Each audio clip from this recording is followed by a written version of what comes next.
Prestige, automobile et collection, roulez élégance avec Crooner.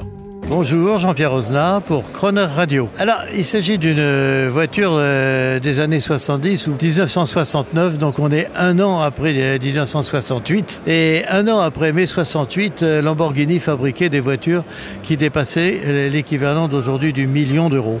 C'est la voiture, une des plus chères voitures qui a jamais été sur le marché. Seulement 200-250 exemplaires, je crois, ont été réalisés de cette voiture.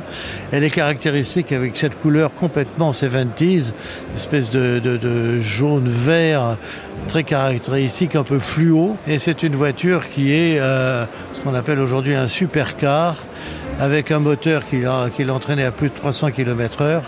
C'est une des voitures les plus rares du marché. Il y a la S, la Miura S et la Miura SV. Celle-là, c'est une S.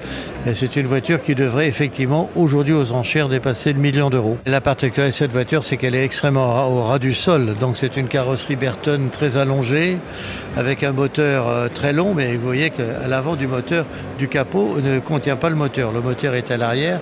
Il est juste derrière les sièges. Mais c'est une voiture qui est très allongée, qui est extrêmement profilée. Et pour l'époque, c'était un design extrêmement novateur. Et on essayait de rechercher l'économie avec une ergonomie pour l'introduction de la voiture dans le vent. Elle est la symbolique des voitures de course des années 70.